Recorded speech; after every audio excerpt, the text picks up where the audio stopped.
On the 7th of April, 1961, 5 days before Yuri Gagarin's name would be etched into eternity, another rocket pierced the pre-dawn darkness over the Kazakh steppe. The Vostok launch vehicle rose from Baikonur's secret pad in a column of fire and thunder, carrying a man whose existence would be methodically erased from every archive, every photograph, every official record. His name was Vladimir Ilyushin, 31 years old, son of the legendary aircraft designer who had built the warplanes that saved the Soviet Union from Nazi annihilation. Now the son would claim an even greater prize. He would become the first human being to leave Earth and witness the planet from the void of space. The rocket's engines roared with 400 tons of thrust, shaking the frozen ground for kilometers in every direction. Inside the tiny spherical capsule, perched atop this pillar of controlled explosion, sat Ilyushin, pressed into his seat by forces that turned his body to lead. His vision blurred at the edges. Each breath became a battle against the invisible weight crushing his chest. 9 minutes of violence, 9 minutes of noise so overwhelming it seemed to bypass his ears and vibrate directly through his skull. Then, as suddenly as if someone had thrown a switch, silence descended. The engines cut out, and Vladimir Ilyushin floated. Weightlessness seized him like nothing the centrifuges or simulation chambers had prepared him for. His stomach lurched toward his throat. His arms drifted upward of their own accord. A pencil he had tucked into his sleeve floated past his visor, spinning lazily in the cabin's recycled air. But none of this mattered when he turned his head toward the small porthole beside him. What he saw through that 30-centimeter window stopped his breath more completely than any G-force ever had. Earth hung below him, impossibly beautiful, heartbreakingly fragile, a sphere of swirling whites and deep blues against the absolute blackness of infinity. He was first. In that moment, suspended 300 kilometers above the planet, where every human being who had ever lived had been born and died, Vladimir Ilyushin became the first of his species to witness this view. No American astronaut, no future cosmonaut, no one in all of history had seen what his eyes now beheld. The curved horizon glowed with an ethereal blue halo where atmosphere met void. Land masses he recognized from maps sprawled beneath cotton-white clouds. He wanted to speak, to share this transcendence with the controllers far below, but his voice caught in his throat. When words finally came, they were barely a whisper into his helmet microphone. For 90 minutes, he orbited in wonder. The spacecraft functioned flawlessly during this phase, its systems humming with mechanical indifference to the miracle occurring within. Ilyushin documented everything: temperature readings, pressure gauges, his own physiological responses. He was a test pilot to his core, trained to observe and report even while his soul soared. But as the craft completed its single orbit and prepared for the critical re-entry sequence, something in the precisely calculated ballet of engineering began to deviate. Numbers that should have matched prediction started drifting. The trajectory that should have carried him to the vast, forgiving steppes of Kazakhstan bent inexorably toward coordinates that made the blood drain from the faces of controllers in the bunker outside Moscow. The braking engine fired on schedule, pushing against orbital velocity for exactly 40 seconds. Then came the violence of atmospheric re-entry. 3,000 degrees of friction-generated heat, turning the capsule's outer skin into an ablating shield of fire.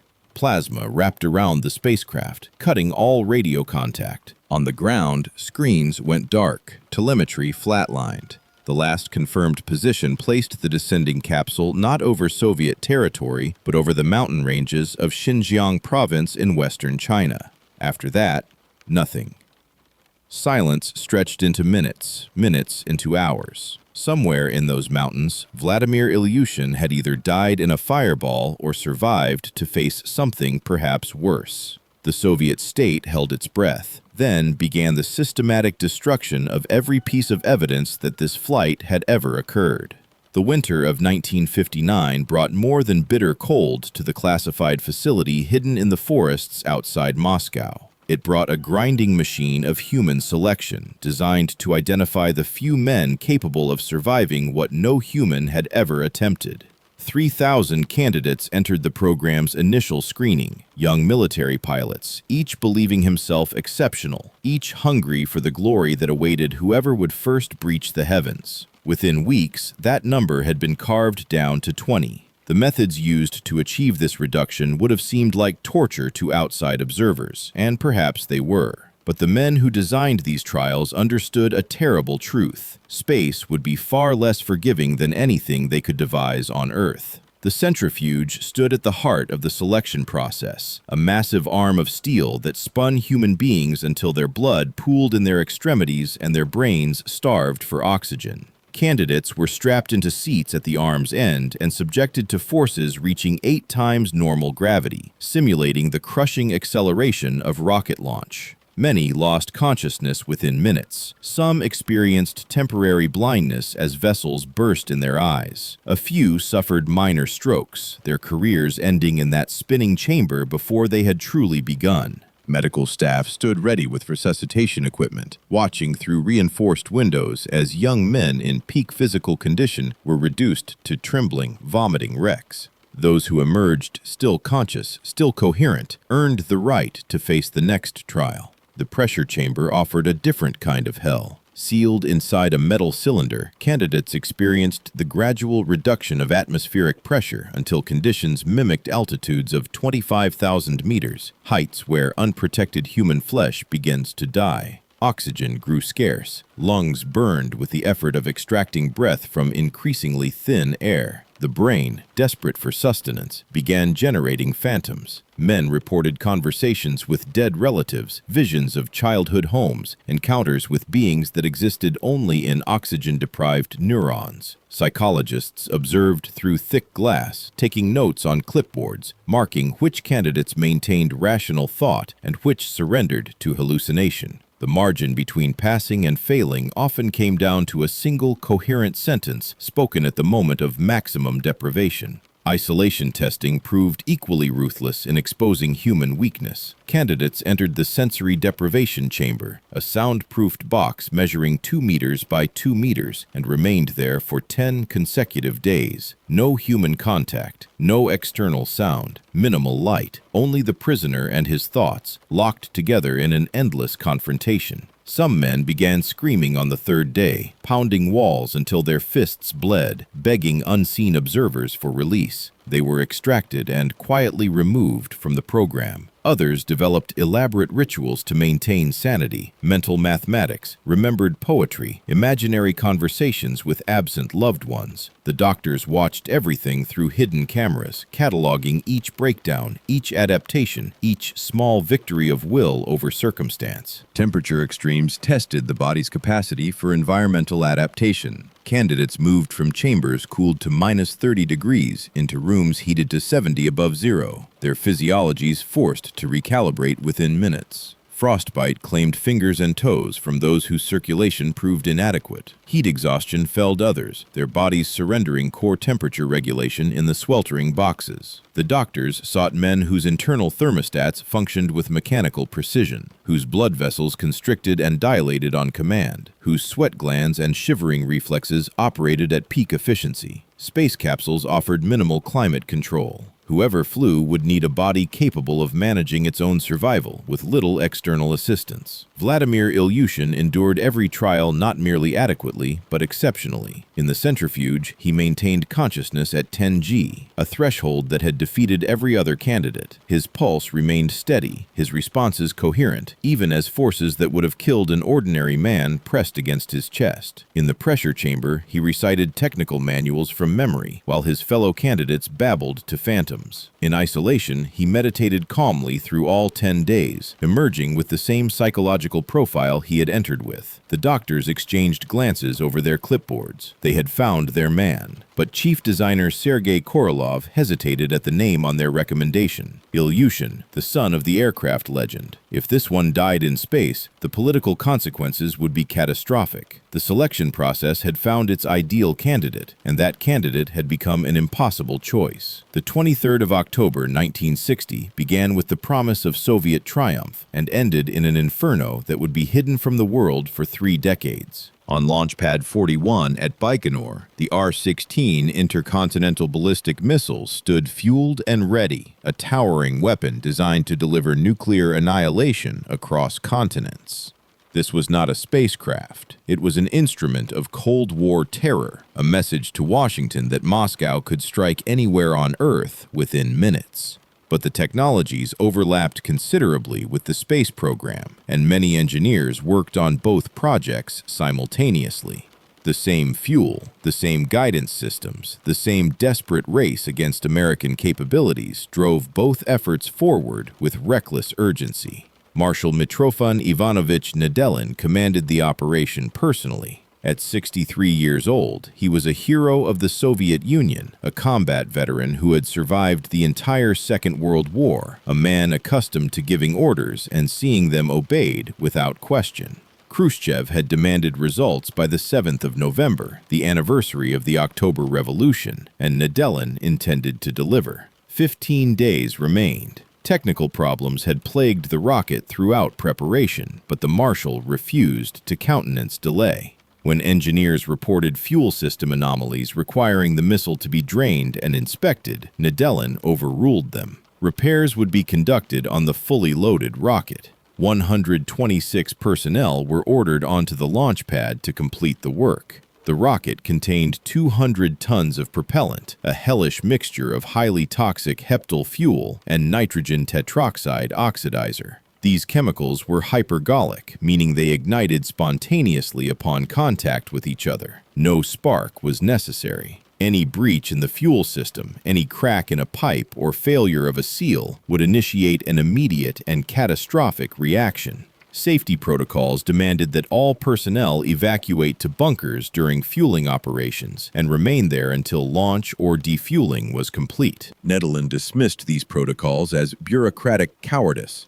He positioned his personal chair just 30 meters from the rocket's base, demonstrating to his subordinates that he feared nothing. His courage would cost him everything. At 18 hours and 45 minutes, an electrical fault triggered the unthinkable. A programming error caused the second stage engine to ignite while the rocket remained on the pad. Superheated exhaust gases, burning at temperatures exceeding 3,000 degrees, blasted directly downward into the first stage fuel tanks below. The resulting explosion created a fireball 100 meters in diameter that engulfed the entire launch complex in a fraction of a second. Those closest to the rocket simply ceased to exist, their bodies vaporized before pain signals could reach their brains. Marshal Nedelin was among them. The chair where he had sat in defiant confidence became his crematorium. Only the melted remnants of his Hero of the Soviet Union medals allowed identification of his remains. Those further from the epicenter suffered fates arguably worse than instant annihilation.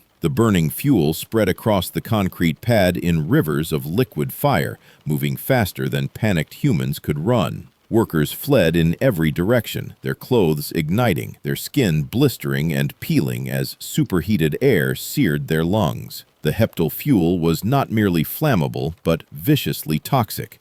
Those who inhaled its fumes died gasping, even if the flames never touched them. Screams echoed across the Kazakh steppe, audible for kilometers. Men became living torches, stumbling blindly until they collapsed. Some threw themselves into drainage ditches, only to find those channels filling with burning propellant. The dying continued for hours as medical teams struggled to reach survivors through fields of scattered flame and toxic vapor. 74 human beings perished in what would become known as the Nedelin catastrophe. Their bodies, those that remained recognizable, were gathered and buried in a mass grave directly on the Cosmodrome grounds. Families received sealed coffins filled with sand and official notifications of death in an aircraft accident.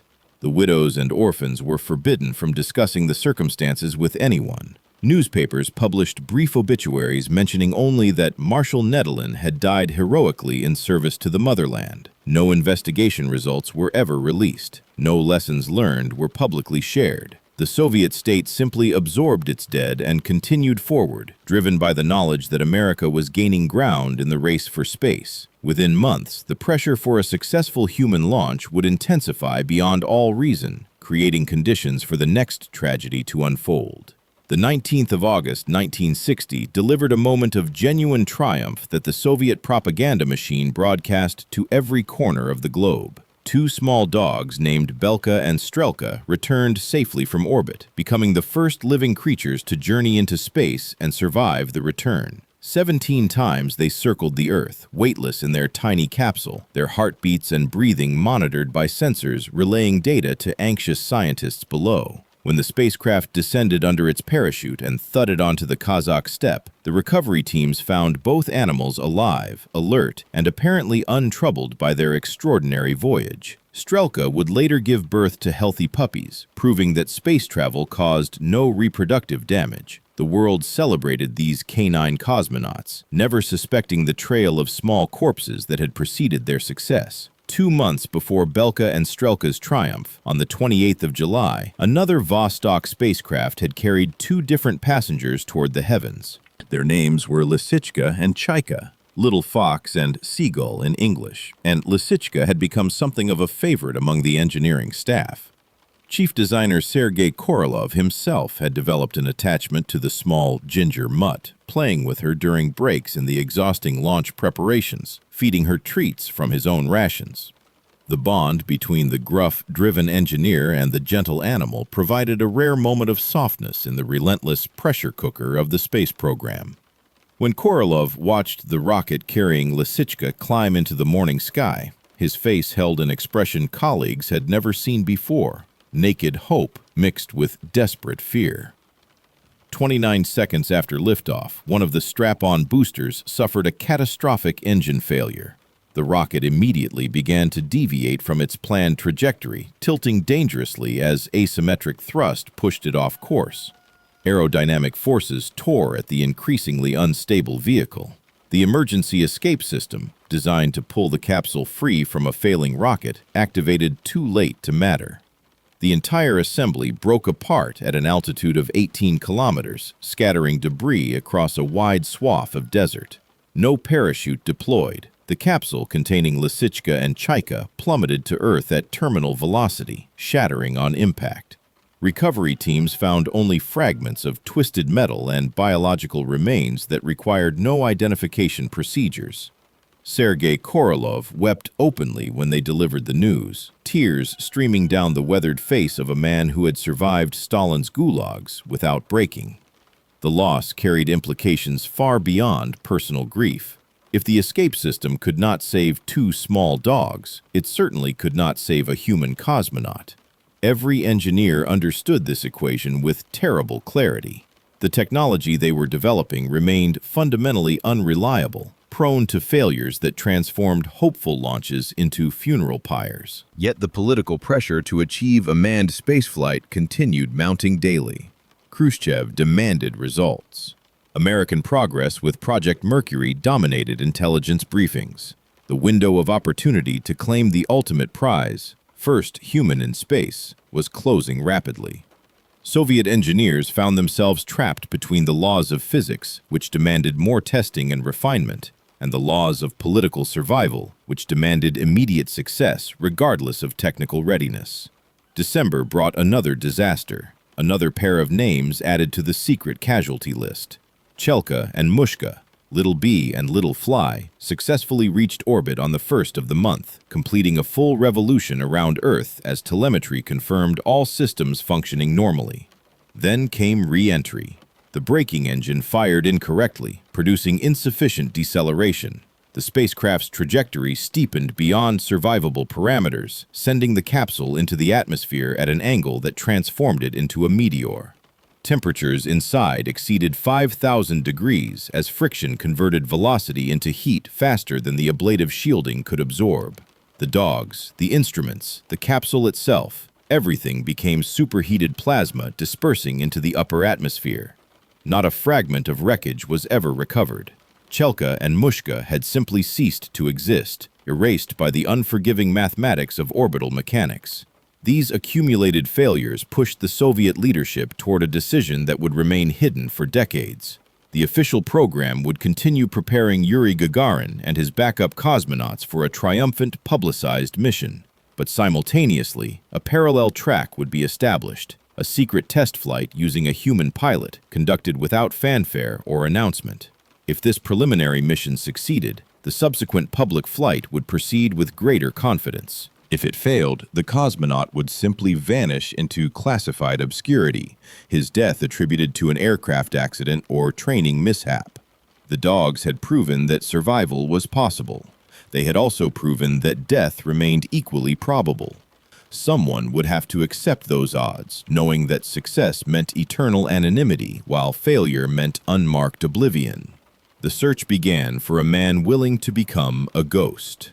The 5th of April, 1961, found Vladimir Ilyushin standing at attention in the office of Sergei Pavlovich Korolev, the man who held the entire Soviet space program in his exhausted hands.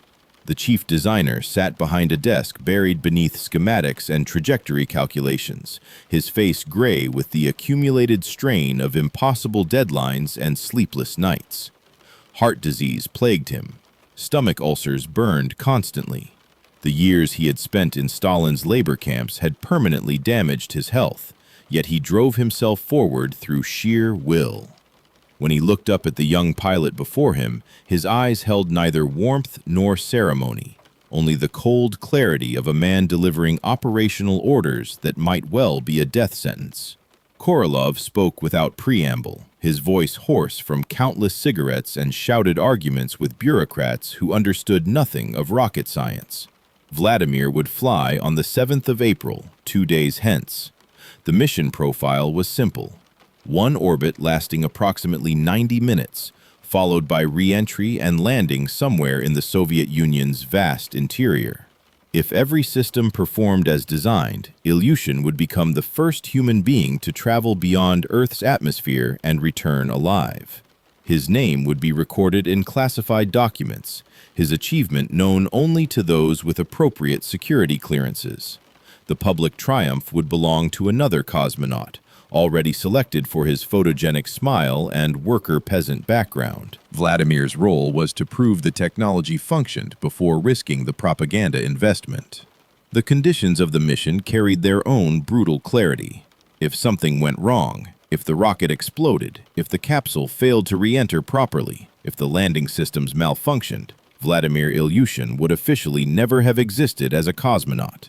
His death would be attributed to an aircraft testing accident, a plausible fate for a military pilot engaged in experimental aviation work. His family would receive the same fabricated story. No memorial would mark his sacrifice. No history book would record his courage. He would simply disappear into the vast silence of state secrecy, one more name swallowed by the insatiable machinery of Soviet ambition. Korolev pushed a document across the desk, a non-disclosure agreement binding for 50 years, violation punishable by execution without trial. Vladimir signed without hesitation. His father had built the aircraft that defended the motherland against fascist invasion. The Ilyushin IL-2 attack planes had turned the tide of countless battles, their armored fuselages absorbing punishment that would have destroyed lesser machines. Now the son would serve the nation in his own way, accepting risks that would have paralyzed ordinary men. He understood the political calculations behind his selection. His famous name made him simultaneously the ideal candidate and the most dangerous choice. If he succeeded, the regime gained invaluable data for the public mission. If he died, his prominence would make the cover-up more challenging, but not impossible. Either way, he would fulfill his duty. The signature on the document was steady, unhesitating, final. The 6th of April passed in a blur of medical examinations and technical briefings. Doctors checked his cardiovascular function one final time, confirming that his heart could withstand the stresses of launch and re-entry. Engineers walked him through every switch and indicator on the capsule's primitive control panel, though they reminded him repeatedly that his role was primarily passive.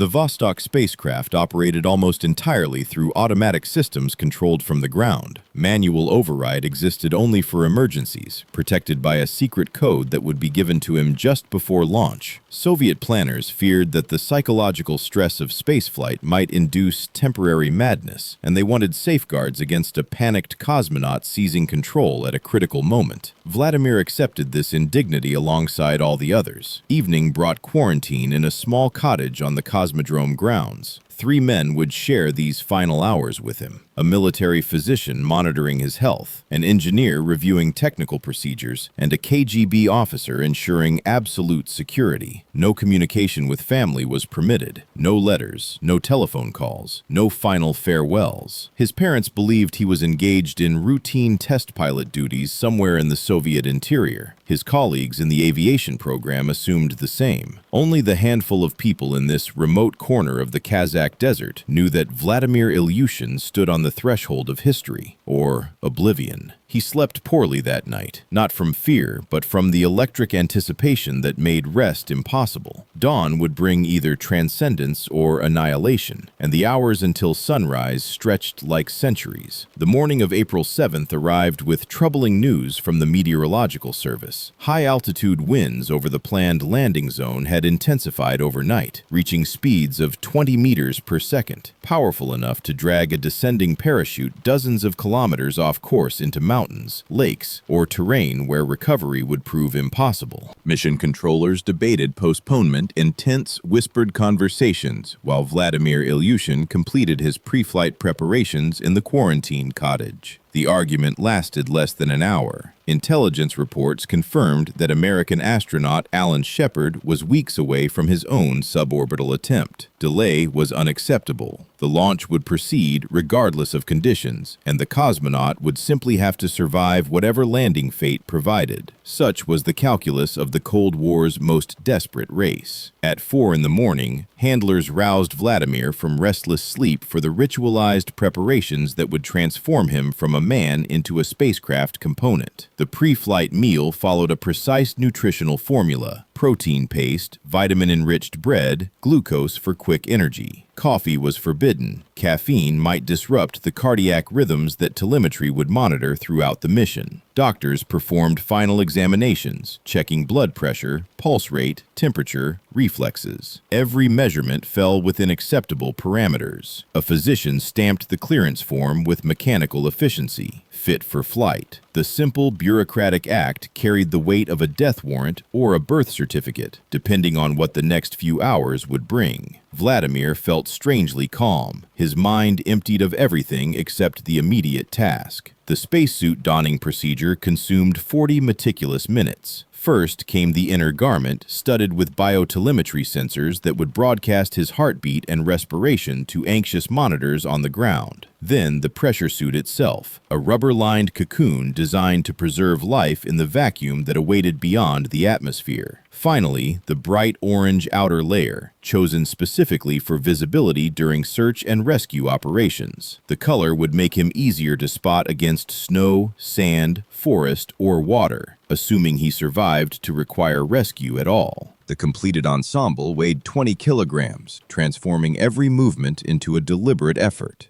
Technicians sealed the helmet with ceremonial precision, and Vladimir Ilyushin ceased to be entirely human, becoming instead a biological component of a larger mechanical system. The bus ride to the launch pad took 15 minutes through pre-dawn darkness, the vehicle's windows blackened to prevent any possibility of outside observation. When Vladimir finally stood before the rocket, the Vostok towered 38 meters above him, brilliantly illuminated by searchlights that turned the white fuselage and red CCCP lettering into something resembling an altar prepared for sacrifice.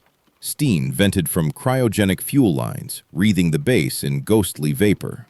The elevator ride to the capsule entrance carried him 27 meters above the frozen steppe, where wind cut through even his insulated suit. He paused at the hatch for a moment, looking down at the Earth he was about to leave, then folded himself into the sphere that would either carry him to glory or become his coffin. Technicians sealed 30 bolts behind him, and the outside world disappeared. The launch sequence commenced at 6:47 local time. Vladimir heard the ignition command through his headset, followed immediately by a roar that transcended mere sound, becoming instead a physical force that shook every molecule of his body. 400 tons of thrust lifted the rocket from the pad with agonizing slowness at first, then with rapidly building acceleration that pressed him deep into his contoured seat.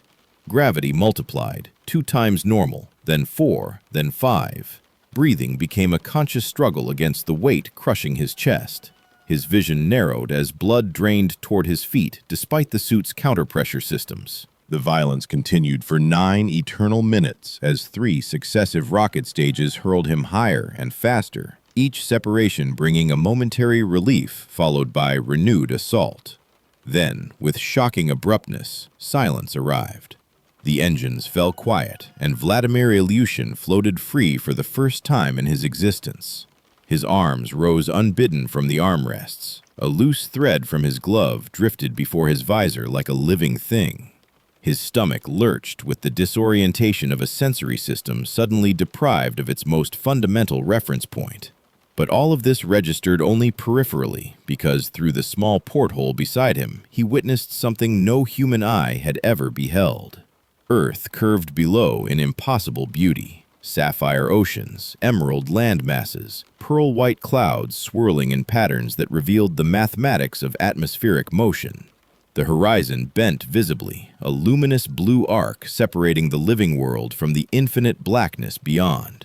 Vladimir tried to speak, to report this transcendence to the controllers below, but his voice emerged as barely a whisper. He was first, absolutely first, and the weight of that knowledge was greater than any force the rocket had imposed. The re-entry sequence began precisely on schedule, 108 minutes after launch, as the Vostok spacecraft completed its single orbit and approached Soviet territory from the east. Automatic systems oriented the capsule with its heat shield facing forward, using small thruster jets to achieve the exact angle required for atmospheric penetration. Vladimir felt the subtle movements as the craft rotated around him, watching through the porthole as stars wheeled past and Earth's horizon shifted position. The braking engine ignited on command, pushing against his chest with a force opposite to the launch acceleration, slowing the capsule's orbital velocity by 130 meters per second. This deceleration was precisely calculated to drop the spacecraft into a trajectory that would carry it down through the atmosphere to a landing in the Kazakh steppe. But mathematics and reality diverged in those crucial seconds. Something in the guidance system had failed, a malfunction that would remain unexplained in the fragmentary records that survived later purges. The braking burn lasted 2 seconds longer than intended, imparting excessive deceleration that fundamentally altered the descent path. Instead of the gentle curve that would have delivered Vladimir to the designated recovery zone, the capsule now followed a steeper trajectory that would bring it down nearly 2,000 kilometers west of the planned landing site. The error compounded with each passing second as the spacecraft fell deeper into the atmosphere. Vladimir watched through his porthole as unfamiliar terrain scrolled beneath him. Not the flat brown steppes he had memorized from maps, but jagged mountain ranges crowned with snow, deep valleys carved by ancient rivers, a landscape utterly unlike anything in Soviet Central Asia. The violence of atmospheric entry exceeded all simulation and training. The capsule slammed into thickening air at 7.5 kilometers per second, generating friction that heated the outer hull to 3,000 degrees. Plasma wrapped around the spacecraft in a sheath of ionized gas, transforming the porthole view into a hellish orange glow that blocked all sight of the world below. The communication blackout struck simultaneously. Radio waves could not penetrate the superheated barrier surrounding the craft.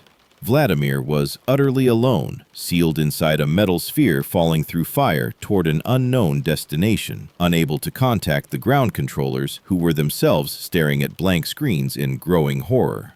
G-forces built rapidly as atmospheric drag increased, crushing him into his seat with 8 times his normal weight. The capsule's automatic systems performed their final function at an altitude of 7 kilometers, firing explosive bolts that blew the hatch free and ejected Vladimir into the screaming wind.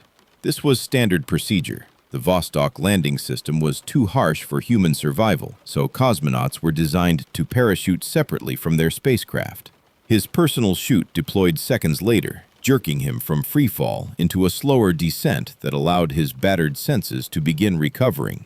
But recovery brought immediate alarm. Below him spread a landscape of barren mountains, rocky slopes devoid of vegetation, peaks rising to altitudes that meant thin air and freezing temperatures. This was not Kazakhstan. This was not anywhere within the borders of the Soviet Union.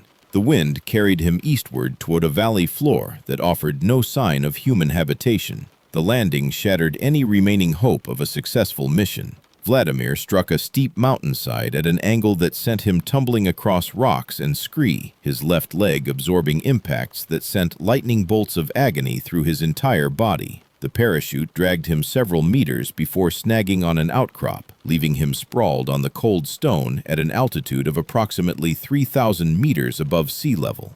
Pain overwhelmed everything else. His leg screamed with every microscopic movement. The joint below his knee bent at an angle that nature had never intended. Breathing the thin mountain air required conscious effort. Blood seeped through tears in his flight suit where rocks had gouged the fabric and the flesh beneath. He lay motionless for several minutes, fighting the shock that threatened to pull him into unconsciousness. Survival training eventually overcame trauma, forcing Vladimir to assess his situation with the clinical detachment that had been drilled into him during endless exercises. His leg was badly injured, possibly fractured, certainly incapable of bearing weight. His radio had been damaged during the ejection sequence and produced only static regardless of frequency. The capsule had landed roughly a kilometer distant, visible as a dark smear against the mountainside where it had gouged a 50-meter furrow before coming to rest. Inside that capsule were emergency supplies, food, water, signaling equipment, medical supplies that represented his only chance of survival in this desolate wilderness. Using parachute cords as an improvised crutch and dragging his useless leg behind him, Vladimir began the agonizing crawl toward his crashed spacecraft, each meter of progress purchased with currency measured in pain.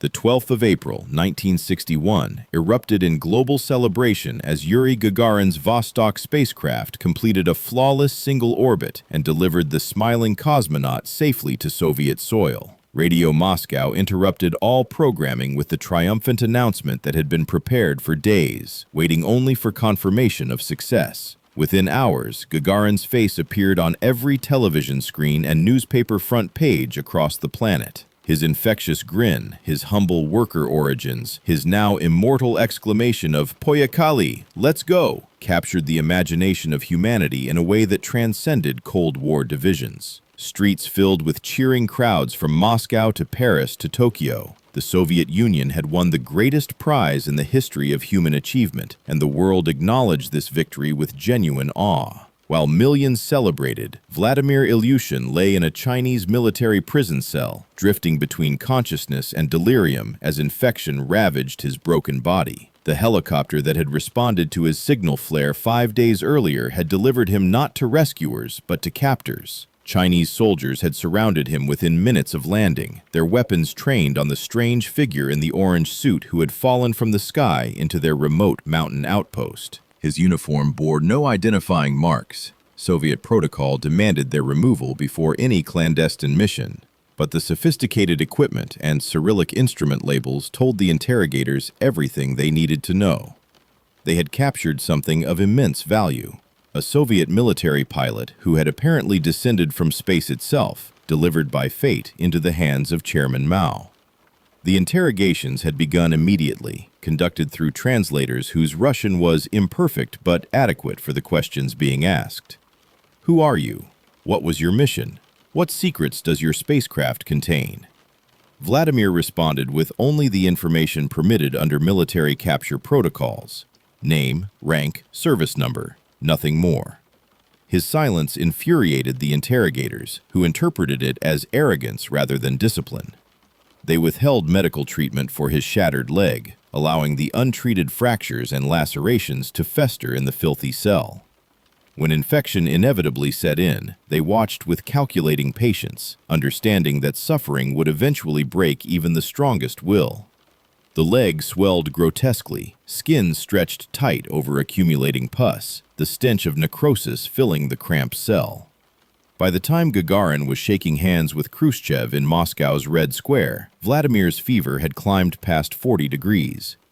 Gangrene had claimed 2 toes on his left foot, the flesh blackening and dying as blood supply failed to reach extremities damaged by trauma and tourniquet-tight swelling. Chinese military doctors finally intervened, not from mercy, but from pragmatic concern that their valuable prisoner might die before revealing his secrets. The surgery occurred in the cell itself, on a wooden table stained with the residue of previous procedures. No anesthesia was available, or perhaps none was offered. 4 guards pinned Vladimir's thrashing body, while a physician sawed through dead tissue and corrupted bone with instruments that belonged in a butcher's shop. His screams echoed through the prison corridors until unconsciousness finally granted relief. In Moscow, Nikita Khrushchev's public jubilation masked private fury of volcanic proportions. Intelligence reports confirmed what trajectory analysis had already suggested. The secret April 7th mission had deposited its pilot in Chinese territory, and the Chinese had recovered both cosmonaut and spacecraft. The implications were catastrophic. Relations between the Soviet Union and the People's Republic had deteriorated sharply since the ideological split of 1959. Mao Zedong openly accused Moscow of betraying revolutionary principles, of growing soft toward Western capitalism. Now Mao possessed leverage that could humiliate the Soviet Union before the entire world. Proof that Gagarin's celebrated flight was not the pioneering achievement it claimed to be, that another man had preceded him in secret and failed. Khrushchev threw documents across his office and cursed subordinates who had allowed this disaster to unfold. Emergency consultations convened in a bunker beneath the Kremlin, attended by only the most senior members of the Soviet leadership: Khrushchev, Brezhnev, Suslov, Kosygin, Mikoyan. These 5 men held the fate of empires in their hands as they debated options that ranged from diplomatic negotiation to military threat. Foreign Minister Andrei Gromyko proposed the solution that would ultimately prevail: a prisoner exchange conducted through third-party channels, shielded from public view by multiple layers of deniability. The Soviets held 3 high-value Chinese intelligence agents in Lefortovo prison, arrested years earlier during espionage operations. Mao wanted them back. The calculus was brutal but straightforward. 3 Chinese spies for 1 Soviet cosmonaut, plus absolute silence from both sides about the entire affair. Messages passed through intermediaries in Mongolia, and within days, the framework of a deal began to take shape. The 25th of April, 1961, brought 2 small convoys to a desolate stretch of the Mongolian-Chinese frontier where no villages existed and no witnesses could observe what was about to transpire. The location had been selected precisely for its emptiness, a flat expanse of windswept steppe where the nearest human settlement lay 50 kilometers distant and where border patrols from both nations had been quietly redirected for the day. Dust devils spun across the barren ground as vehicles approached from opposite directions, their headlights cutting through the gray morning haze. On the Chinese side, 2 black automobiles of Soviet manufacture, a pointed irony, carried their cargo toward the invisible line that divided communist from communist. On the Soviet side, 2 ZS-110 sedans waited with engines idling, ready for immediate departure once the transaction was complete. The negotiations had consumed nearly 2 weeks of frantic diplomatic maneuvering conducted entirely through back channels that left no official trace. Mongolian intermediaries carried proposals and counter-proposals between Moscow and Beijing, their communications encrypted and their movements hidden from the intelligence services of both superpowers' mutual enemies. The Chinese had demanded much: technical specifications for Soviet rocket engines, details of guidance systems, promises of future cooperation in nuclear development. Moscow had refused everything except the one currency that could not be denied: the 3 Chinese agents rotting in Lefortovo prison, men whose knowledge of Soviet intelligence operations made them invaluable to Beijing. In the end, Mao accepted this payment, understanding that a living Soviet cosmonaut was a depleting asset whose propaganda value diminished with each day of captivity. The figure that emerged from the Chinese vehicle bore little resemblance to the vigorous test pilot who had climbed into the Vostok capsule 18 days earlier. Vladimir Ilyushin moved on crude wooden crutches, his left leg wrapped in bandages that had not been changed in days and that leaked brownish fluid with each halting step. His face had collapsed into hollows beneath cheekbones that jutted like blades, the flesh gray and slack from fever, malnutrition, and the cumulative trauma of injury and infection. A scraggly beard covered his jaw, matted with dried sweat and blood. His eyes, once sharp with pilot's alertness, now stared with the unfocused gaze of a man who had visited regions of suffering that defied ordinary comprehension. The KGB officers waiting beside the Soviet vehicles struggled to reconcile this shambling wreck with the photographs in their briefing folders. The exchange itself occurred in silence, without ceremony or acknowledgement of the profound strangeness of the moment. Chinese handlers guided Vladimir toward the center point between the vehicles, while Soviet escorts brought forth 3 men in civilian clothes whose faces betrayed nothing of their thoughts. The prisoners passed each other without eye contact, each group moving toward their respective vehicles with the mechanical efficiency of a transaction that had been rehearsed in absentia. No documents were signed, no hands were shaken, no words were exchanged between the opposing delegations.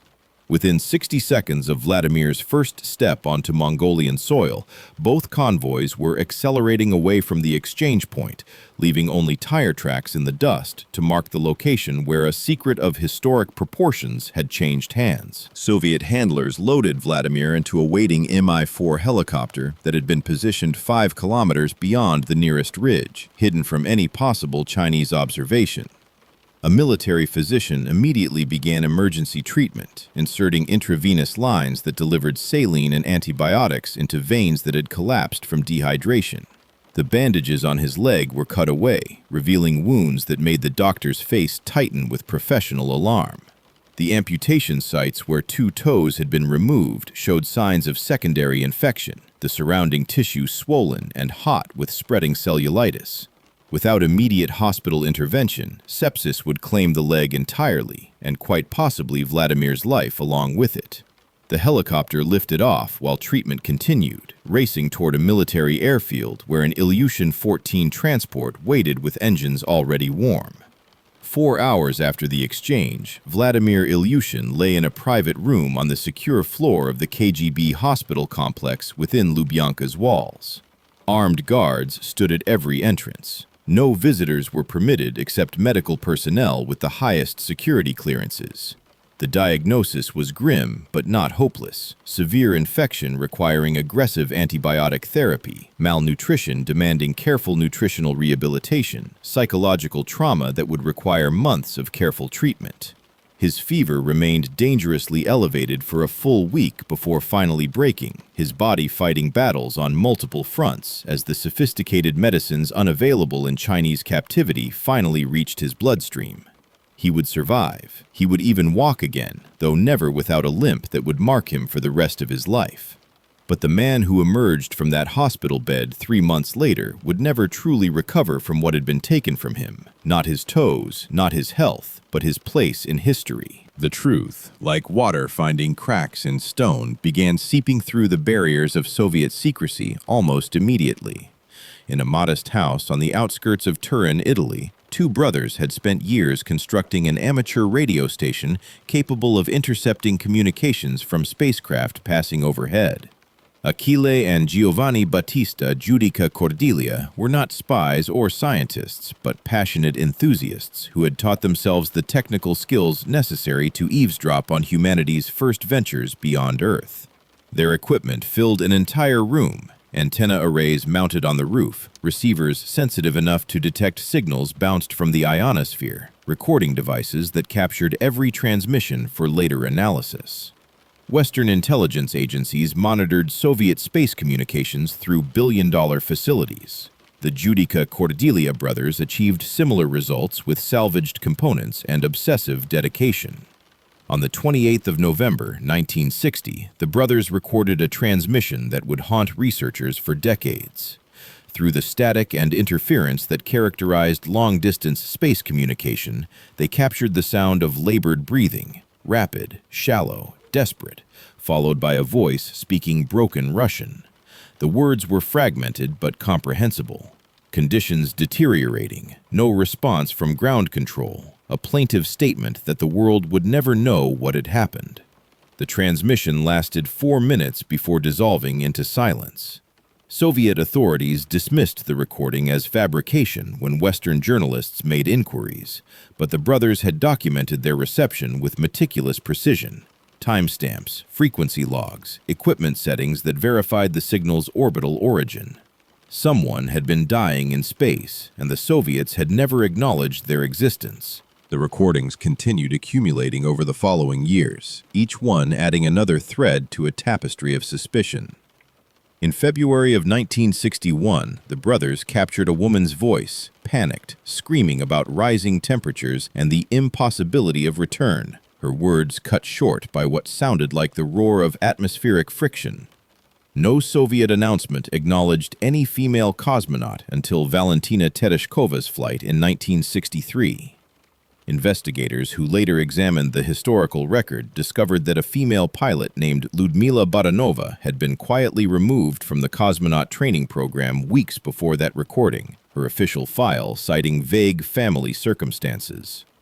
Relatives told different stories. Lyudmila had been consumed by her dream of spaceflight and would never have withdrawn voluntarily. Her subsequent fate remained untraceable, her grave never located, her existence slowly fading from institutional memory. Western intelligence services pursued their own investigations through channels far more sophisticated than amateur radio enthusiasts could access. The American National Security Agency maintained listening posts across the globe, their massive antenna arrays capable of intercepting communications that the Soviets believed secure. In April of 1961, NSA cryptanalysts decoded a message transmitted from Moscow to Beijing using diplomatic cipher systems. The content was terse but explosive. Urgent request to negotiate the return of Object 74, willingness to accept Chinese conditions, maximum security classification. The message was dated the 9th of April, 3 days before Gagarin's celebrated flight. Analysts speculated that Object 74 designated either a cosmonaut or spacecraft component, but without additional context, the designation remained maddeningly opaque. The intercept was filed in archives that would remain classified for decades. Defectors provided fragments that corroborated the pattern of concealment.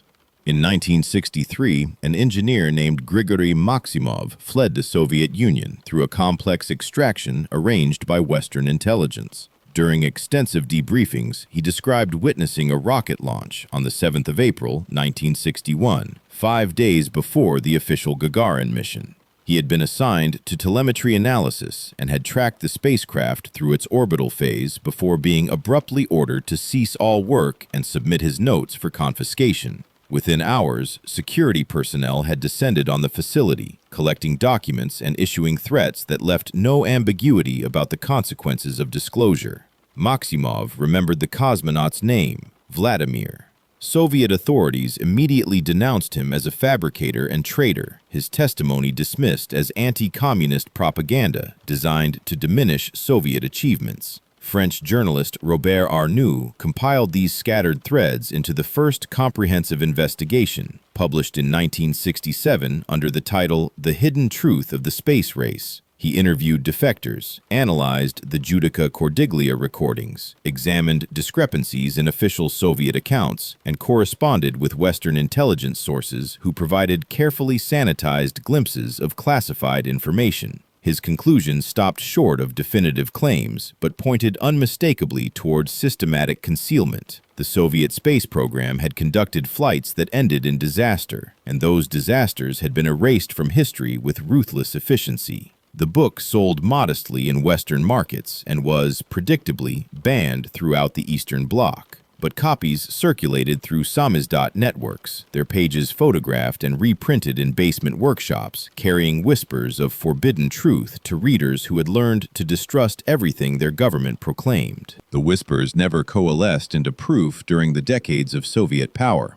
Each piece of evidence could be individually challenged. Amateur recordings might be hoaxes, defector testimony might be exaggeration, intelligence intercepts might be misinterpreted. The absence of documentation that should have existed could be attributed to bureaucratic chaos rather than deliberate destruction. Skeptics noted that extraordinary claims required extraordinary evidence, and the evidence for phantom cosmonauts remained stubbornly circumstantial. But those who had spent careers studying Soviet secrecy understood that absence of proof was not proof of absence, particularly when dealing with a state apparatus that had demonstrated repeatedly its capacity to make inconvenient facts disappear. The truth, they suspected, lay buried in archives that might never be opened, guarded by classification stamps that might never be lifted, preserved only in the memories of witnesses who were dying one by one, carrying their secrets into graves that offered the only absolute security the Soviet system had ever achieved. The collapse of the Soviet Union in 1991 opened floodgates that had held back decades of suppressed history. Archives that had been sealed since Stalin's era suddenly became accessible to researchers, journalists, and family members seeking answers about relatives who had vanished into the machinery of state secrecy. Documents emerged confirming catastrophes that had been denied for generations, the true death toll of collectivization, the extent of gulag imprisonment, the deliberate famines that had claimed millions. Yet certain files remained stubbornly classified, their contents protected by security designations that survived the transition from communist rule to Russian Federation. Among the most tightly guarded were records pertaining to the early Soviet space program, particularly any materials touching on missions that had officially never occurred. In 1989, the first cracks appeared in the wall of silence surrounding space program casualties. The journal Ogonyok, emboldened by Gorbachev's glasnost policies, published a detailed account of Valentin Bondarenko's death in the oxygen fire tragedy of March 1961. For 28 years, his name had been erased from official histories, his photograph airbrushed from group portraits of the first Cosmonaut Corps, his sacrifice unknown to the public whose safety his death had theoretically served. The revelation shocked Soviet citizens who had believed their government's accounts of an unblemished march toward cosmic triumph. If this death had been concealed, what else remained hidden? The question haunted readers who had grown up celebrating Gagarin's achievement as proof of socialist superiority, now forced to wonder what price had truly been paid for that moment of glory. 2 years later, acknowledgement finally came for the Nedelin catastrophe of October 1960. 74 deaths on a launch pad that had been attributed to an aircraft accident for 3 decades. Documentary footage aired on Central Television, showing the aftermath of the explosion in images that had been locked in classified vaults, while families mourned relatives they believed had died in a plane crash. Widows who had spent 30 years living with fabricated explanations watched in horrified recognition as the truth emerged. The Soviet state had lied to them systematically, comprehensively, and without apparent remorse. Memorials were finally erected. Names were finally spoken. But for many survivors, the belated honesty arrived too late to provide anything resembling closure, serving only to confirm the magnitude of the betrayal they had always suspected. Vladimir Ilyushin observed these revelations from a distance, his own story remaining locked behind classification stamps that showed no sign of lifting. In 1989, he granted a single cautious interview to an Ogonyok journalist who had heard rumors about pre-Gagarin flights.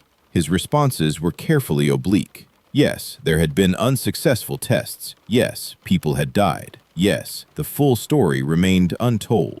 When asked directly whether he had flown in space before Gagarin, Ilyushin paused for a long moment before answering. "I flew where the motherland sent me. Beyond that, I cannot comment." The interview generated brief speculation, but no definitive conclusions. Without documentary confirmation, his words remained merely suggestive, another thread in a tapestry of circumstantial evidence that never quite cohered into proof. The late 1970s had seen Ilyushin attempt a different approach to historical justice. He composed a formal letter to Leonid Brezhnev, General Secretary of the Communist Party, requesting that classification be lifted from documents pertaining to his April 1961 mission. He sought no public recognition, no medals or ceremonies, merely the right to exist in the historical record, to have his children and grandchildren know what he had accomplished and endured. The response arrived 2 months later, a terse bureaucratic rejection citing state security requirements. The denial surprised no one who understood how Soviet power operated, but it extinguished whatever hope Vladimir had maintained that truth might emerge during his lifetime. He began secretly typing his memoirs on an old machine, working alone at night, committing to paper the comprehensive account that official channels would never permit him to share. The manuscript eventually reached 130 pages, a detailed narrative covering his selection, training, the April 7th launch, his orbital observations, the catastrophic re-entry, his capture and imprisonment, the exchange and its aftermath. He described the Chinese prison cell with its filthy walls and the surgery performed without anesthesia. He recounted the interrogations that had failed to break his silence and the fever dreams that had nearly claimed his life. He recorded the names of colleagues who had participated in the mission, knowing that most had already died and that the survivors remained bound by the same secrecy oaths that constrained him. When the manuscript was complete, he sealed it in waterproof wrapping and concealed it beneath the floorboards of his dacha, instructing his son to publish it 50 years after his death, not before, lest the family suffer consequences that the post-Soviet state might still impose. Vladimir Sergeyevich Ilyushin died on the 21st of March, 1998, his heart finally surrendering to the accumulated damage of a life lived under extraordinary stress. He was 67 years old. The obituaries that appeared in Russian newspapers described him as a distinguished test pilot who had contributed to Soviet aviation development, a worthy successor to his famous father's legacy. No mention was made of spaceflight. No hint suggested that he had ever ventured beyond the atmosphere. He was buried quietly, without state honors, his grave marked by a simple stone that recorded only his name and dates. The secret he had kept for 37 years descended with him into the earth, preserved now only in the hidden manuscript and the fading memories of the handful of witnesses who still survived. In 2007, researcher Anton Pravoshan discovered an anomaly in Baikonur's launch records that reignited investigation into the phantom cosmonaut theory. The logbook page for April 7, 1961 was simply missing, torn from the binding with ragged edges that suggested hasty removal rather than accidental loss. Pravoshan published his findings in a specialized journal, prompting official denials from Roscosmos that followed the familiar pattern. No manned flights occurred before Gagarin. All contrary claims were baseless speculation.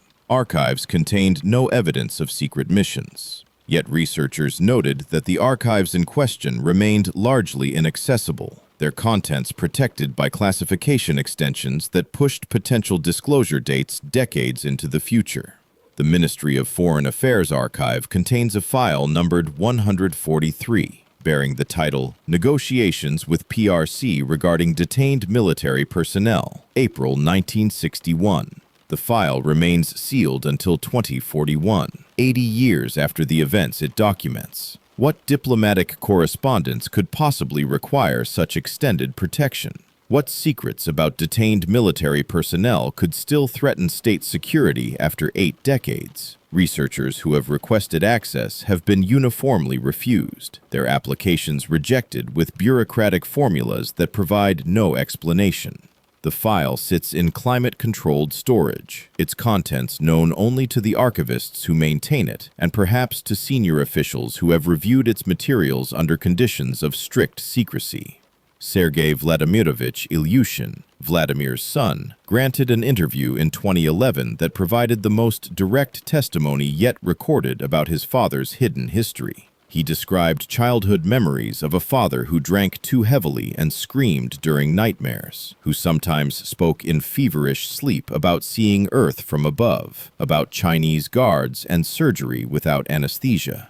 He produced a photograph taken in March 1961, showing his father wearing a flight suit bearing a patch that depicted Earth and a rocket, insignia worn only by cosmonauts in the primary training group. Why would a mere test pilot possess such a patch if he had never been part of the space program? The question answered itself. Yet official histories continued insisting that Vladimir Ilyushin had never approached a spacecraft. Sergei Korolev's personal diary, partially published by his daughter in 2005, contains an entry dated the 8th of April, 1961, that haunts researchers who study this period. Written in a trembling hand that betrays extreme emotional distress, the passage describes a catastrophe. 8 hours without communication, fears that he has been captured by the Chinese, determination to proceed with the Gagarin launch regardless of what has happened. The chief designer wrote that all sacrifices would be meaningless if the program faltered now, that history would remember only success, that the truth would have to wait for a future generation to uncover. His daughter has refused to elaborate on this passage or to confirm what mission her father was referencing. She states only that he carried many secrets that he shared with no one, not even family. The last known witness to the April 7th launch died in 2023. Colonel Viktor Mikhailovich Suvorov had served as an engineer at Baikonur during the early space program, his duties including telemetry monitoring for test flights. Journalists who approached him in 2022, hoping to record his testimony before time claimed him, received a polite but absolute refusal. He had signed a 50-year secrecy oath in 1961, he explained, and though the legal obligation had technically expired in 2011, he considered his word still binding. "I made a promise," he told them. "A man keeps his promises until death." He offered neither confirmation nor denial of what he had witnessed, leaving researchers to interpret his silence as they wished. When he passed away the following year, whatever knowledge he possessed vanished with him. Another fragment of truth lost to mortality.